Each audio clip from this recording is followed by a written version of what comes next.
Bonjour tout le monde, bienvenue à un nouvel épisode du podcast Mode de vie santé. Et aujourd'hui, je suis avec Mademoiselle Gabrielle. Comment ça va? Ça va bien, toi? Ça va très bien, merci. Pour les gens qui te connaissent peu ou un petit peu moins, Gab, parle-moi un petit peu de la jeunesse, comment on en est venu à être ce que tu es aujourd'hui. OK. Hey, on peut partir de loin. En fait, à la base, mettons qu'on part vraiment de mon début de parcours scolaire, là, quand je suis sortie du cégep, je suis allée en soins infirmiers. Puis j'étais vraiment, tu sais, c'était vraiment comme, j'étais décidée, je m'en allais en soins infirmiers, j'avais appliqué pour comme 3 cégeps, puis je stressais donc à pas être acceptée dans un cégep, mais c'était pas tant stressant finalement. Fait que je suis rentrée en soins infirmiers. J'ai fait peut-être 2 ans, je pense, de soins infirmiers.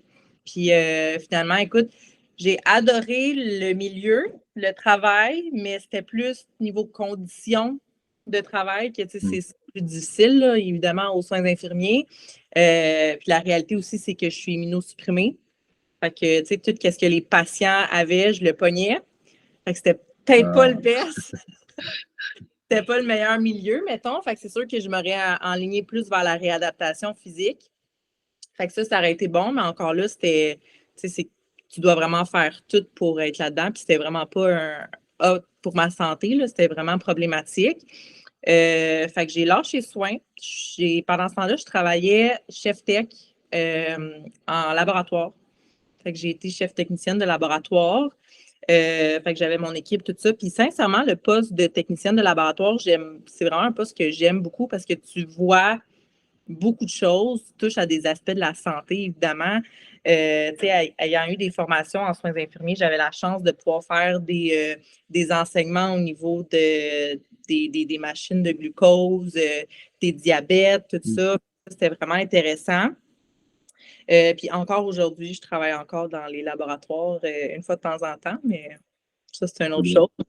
Et finalement, je pense que c'est vraiment plus le côté de gestion d'employés de la pharmacie que j'ai pas tant tripé, mettons, là, versus le travail. Fait que j'ai lâché Chef Tech. Je suis retournée à l'école en éducation spécialisée. Fait que vraiment, mon but, en fait, derrière ça, c'était d'aller me spécialiser vers la réadaptation physique sportive.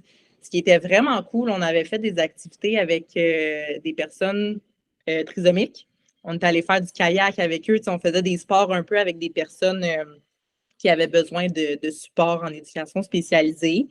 Mais encore là, l'éducation spécialisée, c'est un domaine qui est très vaste. Fait que tu touches à beaucoup de choses, beaucoup de trucs. Puis on dirait que c'était jamais comme ce que je voulais faire particulièrement.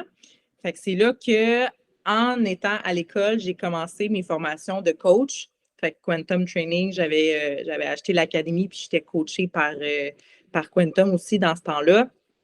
Fait que j'avais commencé ça comme on the side.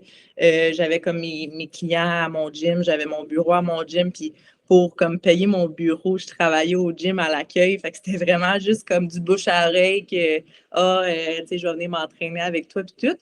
Puis un truc vraiment random, Erika de To Get Fit, elle m'avait écrit, elle était comme Hey, salut, ça te tente de venir nous rencontrer? J'étais comme OK, je vais aller te rencontrer. Je sais pas trop c'est quoi que tu veux, je sais pas trop c'est quoi tes attentes. Moi, je cherchais pas d'équipe. Je pensais même pas à ça pour vrai dans ma tête. Puis finalement, je suis venue les rencontrer. Puis comme c'était un match tout de suite. Puis justement, moi, comme chef tech, c'est ça que j'aimais moins, là, le côté gestion d'équipe, tout ça. Fait que c'est ça que j'ai retrouvé chez To Get Fit aussi, la structure, tout ça. Puis j'ai lâché l'école encore.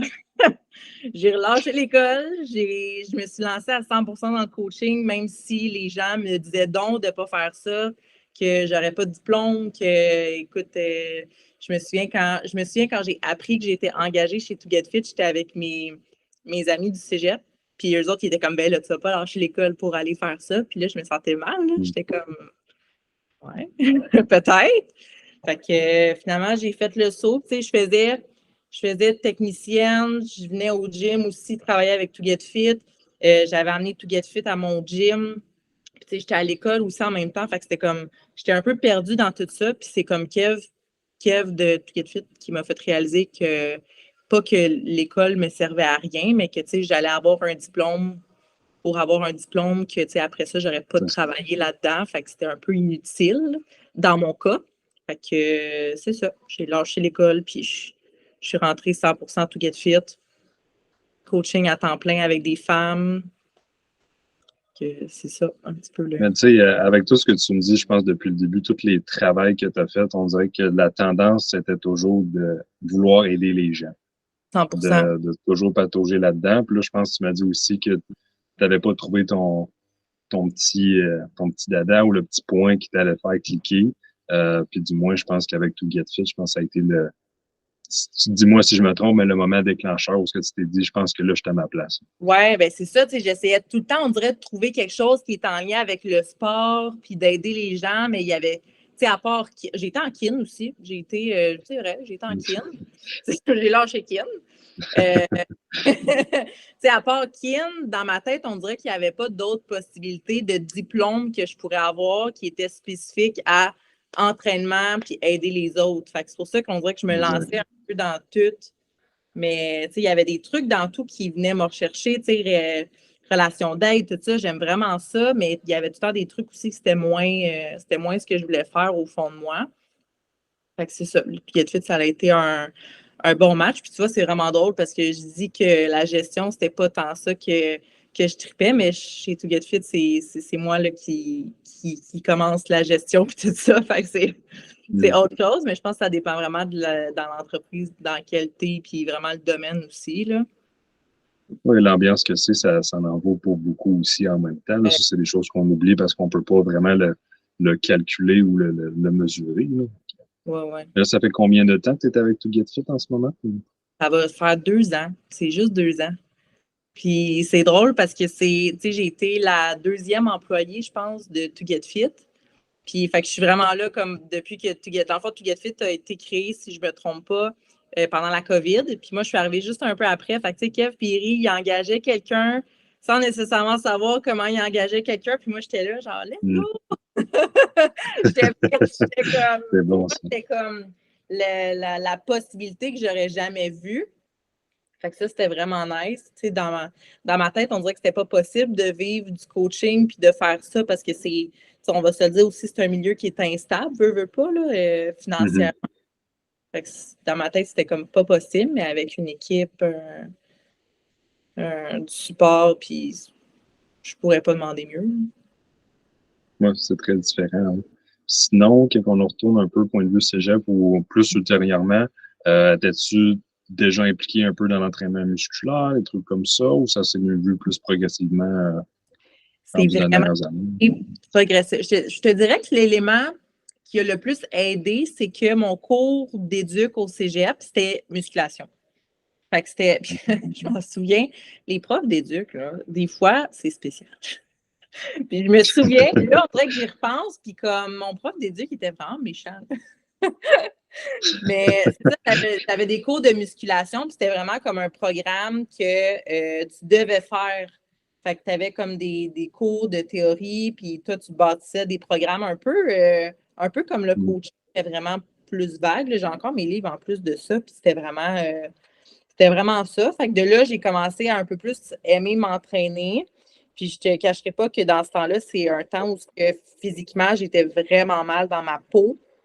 Fait que c'est sûr que je m'intéressais de plus en plus à l'entraînement. Tu sais, je savais que pour perdre du poids, il fallait s'entraîner et tout ça, sans nécessairement savoir comment, quoi faire ou quoi que ce soit, mais j'étais comme, c'est quelque chose qu'il faut que je fasse. Puis de plus en plus que je le faisais, de plus en plus, je me sentais mieux.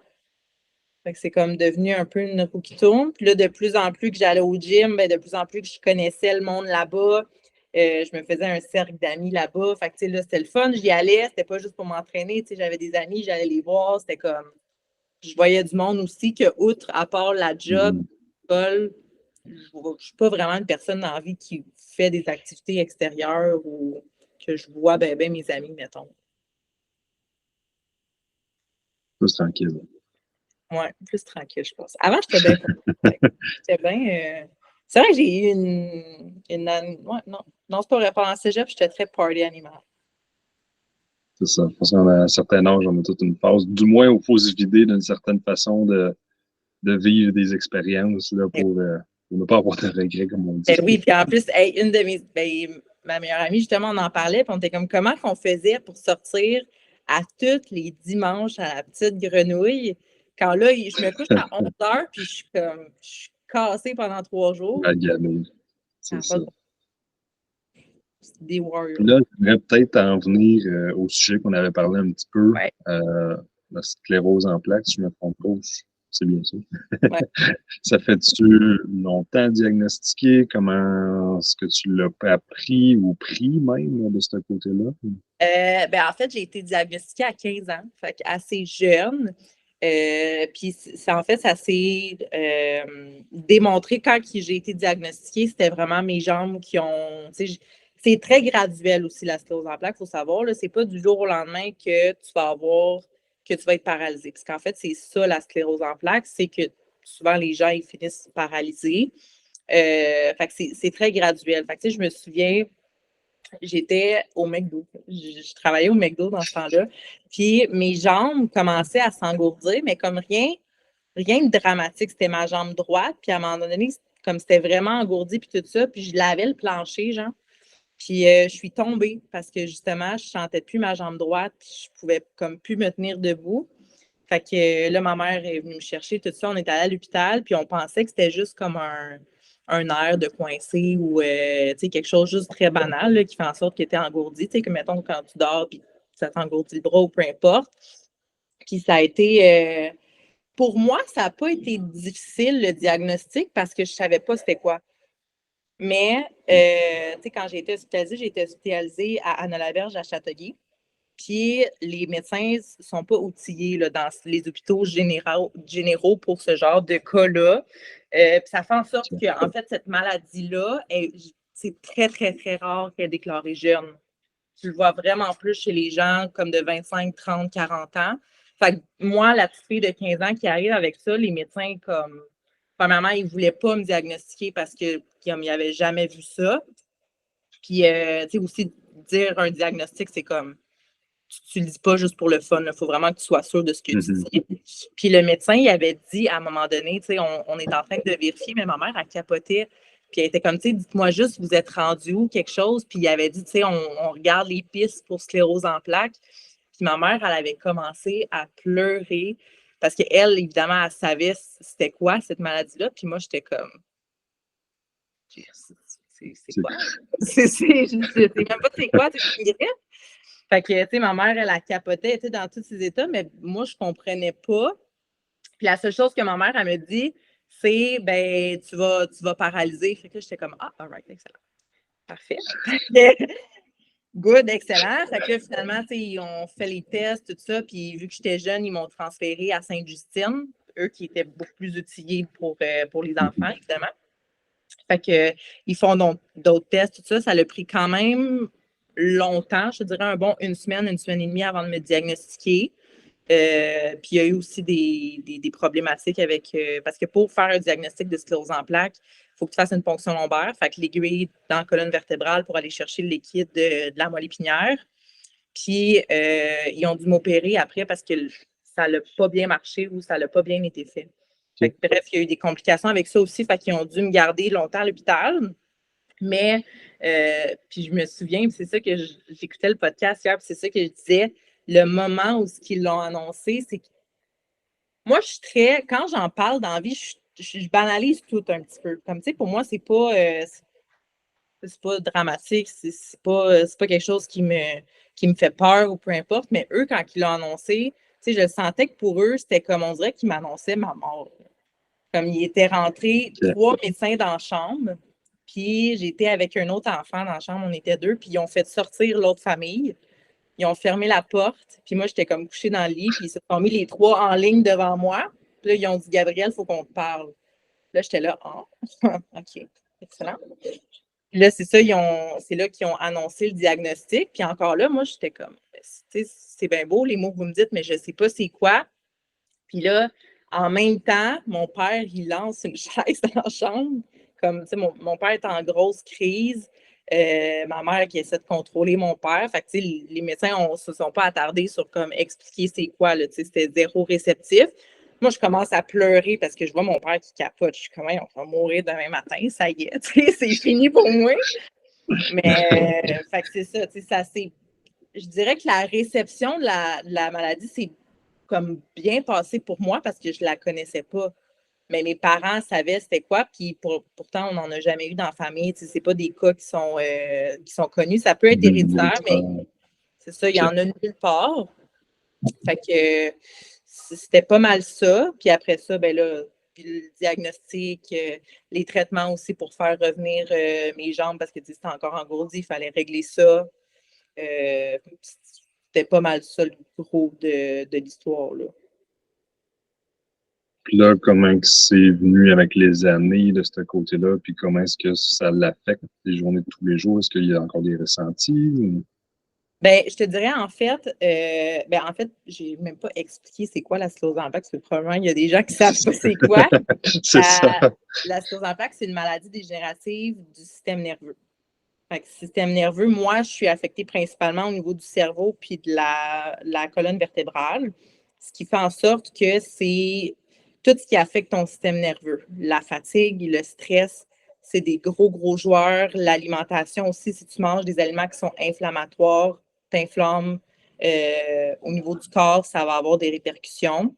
Je suis très stable au niveau de la maladie, dans le sens où j'ai jamais eu de poussée. J'ai un traitement intraveineux à chaque mois. Fait que j'ai comme une infusion pendant 1 heure à chaque mois que je m'en vais dans un centre pour recevoir mon traitement. Je te dirais que je n'ai pas de répercussions de la maladie en tant que telle, sauf si justement je suis fatiguée ou tout ça, c'est que les plaques que tu as de sclérose en plaques, ils ne vont jamais disparaître. Mais tu peux les stabiliser puis les calmer. C'est comme un feu sauvage un petit peu. Tu sais, il est comme tout le temps là, mais il est inactif. Fait que c'est ça la sclérose en plaques. Sauf que si je suis trop stressée, si je suis trop fatiguée, les plaques se réactivent. C'est là que mes jambes, je ne les sentirai plus. C'est là que je vais avoir plus de répercussions parce que là, les plaques se réactivent, mais si je me calme, si je me repose, ça va repartir. C'est plus à ce niveau-là. Je te dirais que le plus gros problème avec ça, c'est que la sclérose en plaques, c'est ton système immunitaire qui t'attaque. Fait que mon traitement, c'est qu'il enlève mon système immunitaire. Fait que je suis immunosupprimée. Ce qui fait en sorte que, tu sais, en tant que telle, la sclérose en plaques, je n'ai pas de répercussions, sauf que vu que je suis immunosupprimée, j'ai beaucoup de répercussions. Dans le sens, tu sais, je suis tout le temps malade, j'ai tout le temps des antibiotiques, j'ai tout le temps quelque chose. J'ai tout le temps un petit quelque chose qui se traîne. Fait que c'est plus le côté d'immunosupprimé qui joue, puis qui me bloque aussi dans certains trucs. Tu sais, il y a des pays que je ne peux pas voyager parce qu'il y a des vaccins que je ne peux pas recevoir. Des petits trucs de même, il faut que je fasse attention. Tous les aliments inflammatoires, gluten, lactose, puis ça, c'est un gros truc, mettons, après ma compé. Mon pot-chaud, moi, c'est vraiment mal passé. Là. Ça l'a vraiment pas bien C'est été. ça, si on pourrait faire une transition, parce que là, on parle d'une fille qui apprend qu'il a la sclérose en plaques, qui vit avec ça, immunosupprimée, affectée par la fatigue et le stress. Je m'en vais faire une compétition de bodybuilding. Ouais, Comment est-ce que l'idée en est venue, le challenge est venu? C'est comme, tu sais, très l'opposé l'un l'autre. ben c'est ça, c'est très contradictoire, mettons. Puis, tu sais, j'ai sclérose en plaques, mais je suis asthmatique, je suis cœliaque, fait qu'allergique au gluten, je suis allergique au lactose. Quand je prends du lactose, j'ai les lèvres qui enflent, c'est hilarant. Mais ça fait mal. Mais, tu sais, j'ai quand même d'autres conditions. Je te dirais que l'idée de compétition, hey, j'ai toujours été un peu la fille qui veut faire l'opposé de ce qu'on me dit. Fait que quand on me dit que je peux pas faire quelque chose, je vais le faire. C'est sûr que je le fais. Fait que quand que, justement, qu'on me disait un peu, tu sais, niveau stress, faut calmer au niveau que tu pousses ton corps, tes affaires comme ça. Moi, j'étais comme non. Je vais me prouver que ça n'a pas rapport puis que je suis capable vraiment de pousser mon corps à une autre limite. Puis évidemment, ben, les compétitions de bodybuilding, c'est ça. Tu pousses ton corps à l'extrême du stress, à l'extrême de la fatigue, à l'extrême de tout. Évidemment, je n'ai pas fait cette compétition-là seule, dans le sens où mon neurologue me suivait, j'avais des infirmières qui m'appelaient aux 3 semaines, comme j'étais vraiment suivie. Mais j'avais aussi j'avais dans l'idée que je le savais que si ma condition de santé devenait problématique, j'arrêtais le processus. Ça, c'était clair. Mhm. Fait que c'est pour ça que moi, mettons, au niveau de compétition, ça n'a jamais été une question de gagner. Oui, c'est sûr qu'on a toujours l'aspect qu'on veut gagner. Là, on s'entend, c'est une compétition. Puis c'est pour ça que j'ai envie d'en refaire un autre, puis tout ça. Mais pour moi, c'était vraiment juste la première, de me rendre au bout de ce processus-là, puis d'être capable de pousser mon corps à une limite sans avoir de répercussions au niveau de ma santé. Parce que c'était clair que ça pouvait arrêter n'importe quand, tu sais. Fait que ça a été un quelque chose. Puis je me souviens quand je l'ai dit à mon neurologue, j'étais comme, tu sais, une compé de bodybuilding, ça fait-tu du sens? Il était comme, c'est une idée de merde. Il était comme, ça ne te tente pas de faire de la natation? Je te le c'est une autre affaire. Mais, tu sais, autant qu'il était comme, tu sais, c'est pas tant une bonne idée, autant qu'il m'a supporté là-dedans. Puis qu'il était comme, garde, tu le fais, on le fait. Fait que ça, c'est quelque chose que j'apprécie vraiment beaucoup de l'équipe médicale. Puis, tu sais, moi, justement, j'ai une condition de santé qui est forte, on va dire, dans le sens où sclérose en plaques, tu as différents types de sclérose en plaques aussi. Tu as des formes passives, longues, agressives, mais moi, j'ai l'agressive. Fait que c'est pour ça que, tu sais, j'ai un infirmière qui m'appelle à chaque mois. Tu sais, j'ai des documents à remplir à chaque mois sur mon téléphone pour savoir comment ma condition de santé va. Médecin de famille, neurologue assez proche aussi, tu sais, avoir un. Tu sais, moi, j'appelle à la clinique, mettons, ils me rendent tout de suite, mettons. C'est fait que ça, c'est des avantages, inconvénients, mettons, là. Mais fait que ça a été ça beaucoup, mais je te dirais que ce qui a été très problématique, c'est le post-show.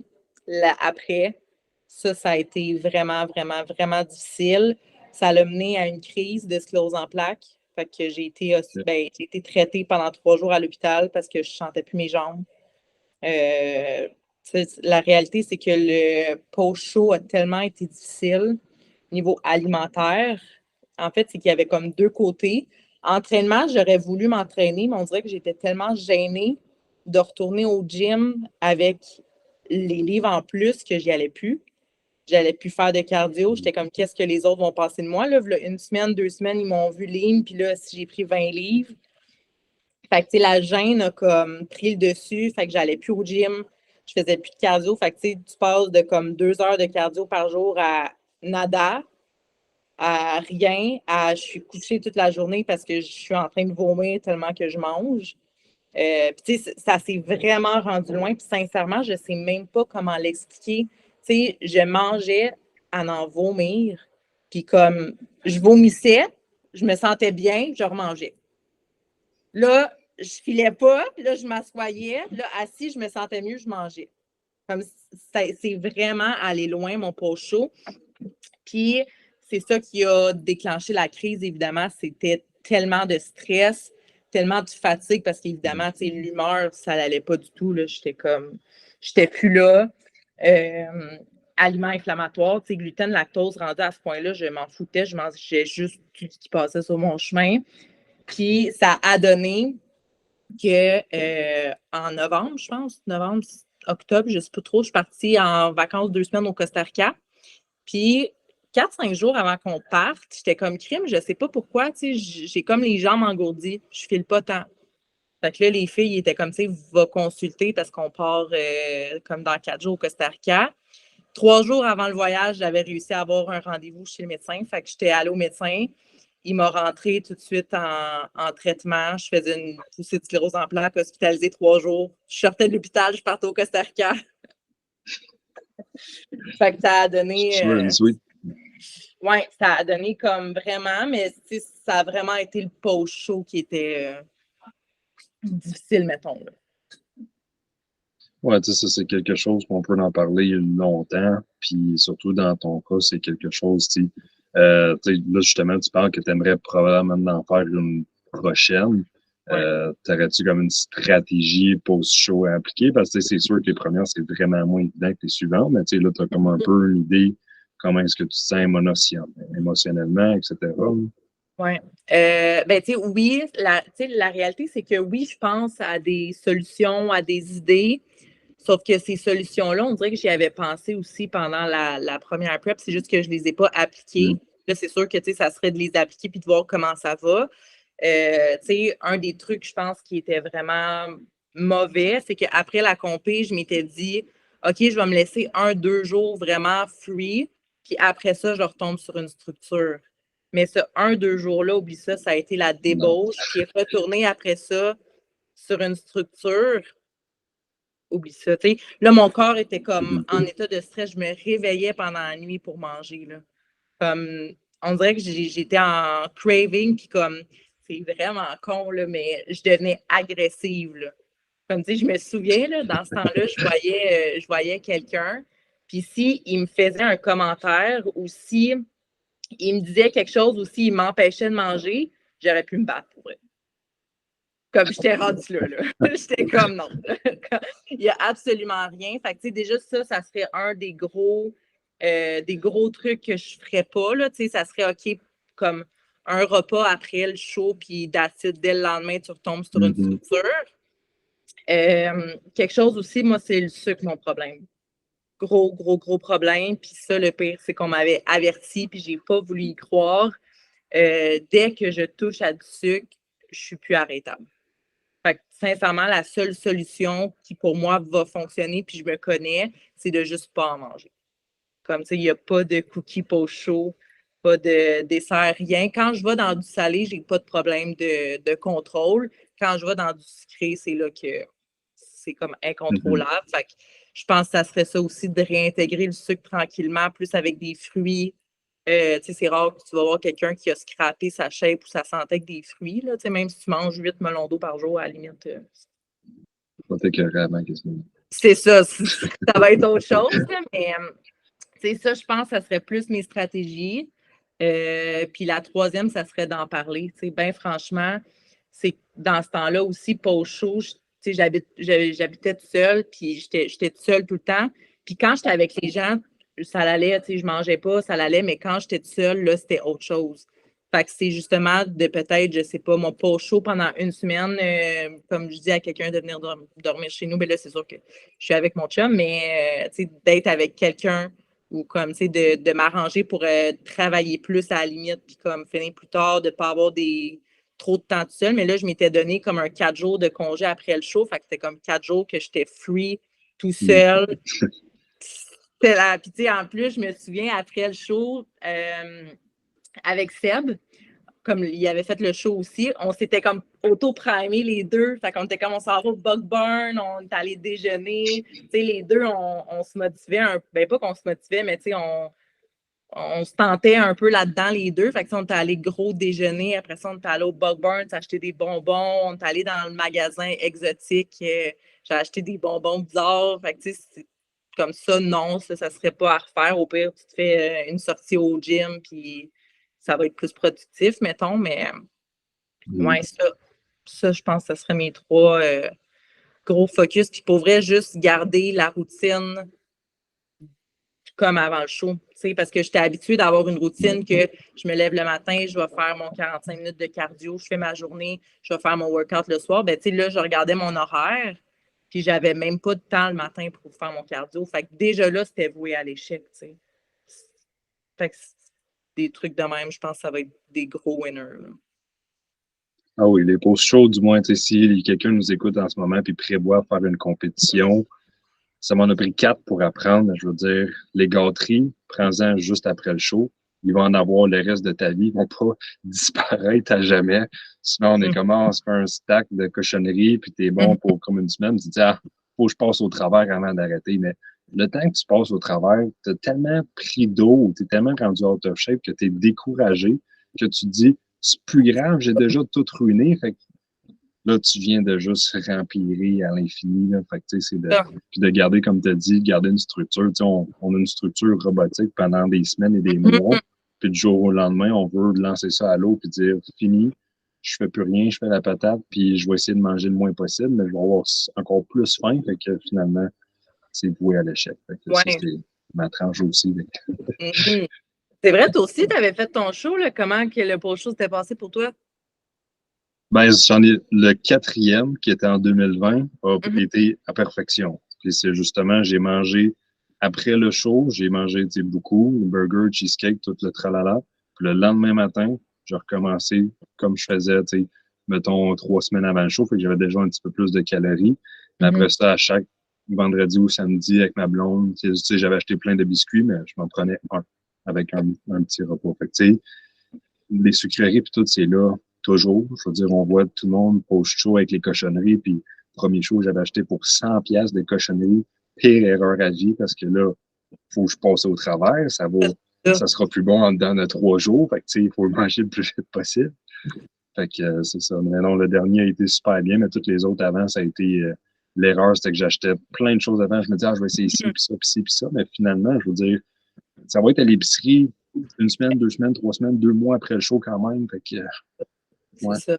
Quelque chose aussi, je pense, qui est vraiment comme ça m'a comme voué à l'échec aussi, c'est que j'avais beaucoup de soupers déjà de planifiés. Comme, tu sais, j'avais mon meilleur ami qui était comme, après le show, on se fait un souper, all right, réserve ça. Le show, c'est le dimanche, réserve ça le lundi. Fait que là, tu sais, dimanche, t'as cheaté, lundi, on cheat. Mardi soir, les bars à sushi sont ouverts, chum de filles, OK, on s'en va au sushi, t'as titre le mardi. Fait que t'as déjà un 3-4 jours de seté que tu cheats. Fait que t'es voix à l'échec. Il ne faut pas que tu planifies rien. À la limite, planifiant un par semaine pendant les 6 prochains mois, mais pas comme la semaine direct après le show. Puis moi, c'est ça que j'avais fait. J'avais comme un souper à chaque soir parce que mes amis voulaient reprofiter. Parce que la réalité, c'est que oui, j'ai une gang d'amis là-dedans, dans le bodybuilding, mais même les gens comme lifestyle, gym, tout ça, ils vont au resto, ils vont cheater. Fait que même avec eux, je suis allée au resto, mais j'ai une autre partie de mes amis que eux, c'est pas ça du tout leur lifestyle. Fait que, tu sais, avec une de mes amies, ben, aux 2 semaines, on va dans un bar prendre un verre, puis ça se limite à ça. Mais, tu sais, c'est ça souvent nos sorties. Fait que c'est sûr qu'avec eux, c'est ça qu'on connaît. C'est ça qu'on fait. Fait que c'est plus tough. Là. Eux autres, ils attendent le post-show parce qu'ils sont comme, OK, on va recommencer à sortir. Mais comme toi, tu sais que c'est pas bon, mais tu veux pas non plus. Comme, tu sais, ils ont attendu 20 semaines, fait que t'es comme, je peux pas te dire non encore. Fait que, mais c'est juste de le dire, là, parce que les gens, au final, ils vont comprendre ta réalité, là, si c'est tes vrais amis, puis tout, là. Exact. C'est d'y aller graduel. Puis, je veux dire, c'est de l'apprentissage. Je pense, du moins, tu en as appris avec la première compétition. Puis, dans n'importe quoi dans la vie, la première chose qu'on fait, c'est jamais parfait, mais du moins, on apprend et on évolue de ce côté-là. Puis si on fait une petite tranche niveau coaching, niveau client, ben même si des gens aimeraient te contacter, parce que si quelqu'un nous écoute qui vit une situation similaire, probablement voudrait rentrer en contact, comment est-ce qu'on pourrait faire ça aussi? Ben, sur Instagram, je dirais que je suis le plus active sur Instagram, fait que coach Gabi To Get Fit. Ou sinon directement via la page de To Get Fit, en fait, quand on écrit pour prendre un rendez-vous ou quoi que ce soit, après ça, on peut demander à être assisté avec un coach ou de rencontrer un coach en particulier, ça, il n'y a pas de problème. Puis aussi, quand nous, on rencontre des clients pour des consultations, un peu pour voir si on est la bonne équipe pour eux ou si c'est pas tant un bon fit, bien, on le sait un peu aussi le type de personne qui va fitter avec le type de coach. Fait que, tu sais, si, comme, le pire, c'est que j'en ai une cliente que sa réalité, c'est la sclérose en plaques, tout ça. Fait que c'est sûr que c'est optimal qu'elle soit mise avec moi parce que, tu sais, c'est ma réalité aussi. Fait que je comprends les filles qui sont allergiques au gluten, cœliaques, tout ça, bien, souvent, ils vont être avec moi parce que c'est ma réalité aussi. Fait on a c'est plus facile aussi là, de se donner des conseils là-dessus, mettons. Mais non, vraiment Instagram, To Get Fit. Ou sinon, on a le gym à Laval, mais je pense qu'il est moins accessible pour tout le monde. Là. Exact. Parce que là, vous faites aussi du online, je présume, il y a la possibilité de faire du semi-privé puis de tous les suivis en ligne aussi. 100%. On a les suivis. En fait, on a différents types de suivis maintenant. On a beaucoup en personne, on a du en ligne. J'ai une cliente, elle habite au Mexique. Fait que Mexique, j'en ai plusieurs de Québec, Gatineau. Fait que ça se fait super bien en ligne aussi. Puis on le voit beaucoup aussi. Il y a beaucoup de coachs qui fonctionnent seulement en ligne. Là, en personne, souvent, c'est d'autres types d'avantages. Fait que on offre tous les types de services. Je dirais que si on est vraiment la bonne équipe pour aider la personne, c'est sûr qu'on a un type de service. Si on n'a pas de service qui correspond à tes besoins, bien, c'est juste qu'on n'est pas la bonne équipe.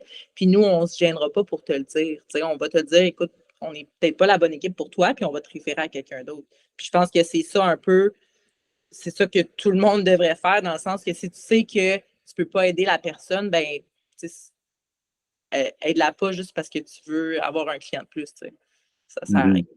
Non, mais ça, j'adore ça parce que c'est d'être 100% transparent sur c'est quoi nos forces, c'est quoi nos faiblesses. Puis je veux dire, si ça fait pas, je veux dire, c'est normal. On peut pas tout savoir non plus, là. Fait que, tu sais, des fois, c'est de dire, ben, telle personne est plus spécialisée dans X problème. Fait que, non, c'est super bien. C'est ça. Je sais pas si tu aurais un beau petit mot de la fin parce que j'ai super aimé notre discussion. Puis c'est très beau de voir aussi que ça t'a pas empêché non plus de te challenger puis de se lancer dans un défi comme ça, là. Non, non, non. Puis, tu sais, pour vrai, le seul mot, mettons, que j'aurais à dire, c'est vraiment d'arrêter de se mettre nous-mêmes des bâtons dans les roues, tu sais, parce qu'on est bon pour se trouver des raisons. Ah, je suis fatiguée. Ah, je peux pas, j'ai un horaire chargé. Ah, mais c'est parce que ma famille est pas très dans ce mode de vie-là, fait que je me vois pas faire ça, tu sais. C'est toi qui décides au final, là. C'est toi qui prends tes décisions. Si tu as envie de faire quelque chose, ben fais-le. Puis au pire, c'est quoi le pire qui va arriver? Ça marchera pas, c'est tout. Tu sais, en faisant ma compé, c'est quoi le pire qui arrive? Ben, que j'arrête la prep. C'est tout le temps ça qu'il faut que tu te dises, c'est quoi le pire? Il n'y a jamais quelque chose qui est. Si tu commences un processus, finalement, si ça ne fonctionne pas, ben, ça ne marche pas. Mais il faut quand même C'est que ça. tu Puis je veux dire, fasses, tu sais. je pense que c'est toujours mieux d'essayer, puis du moins, tu sais, que ça n'arrive pas que de juste s'imaginer si j'aurais donc dû ou si j'aurais fait.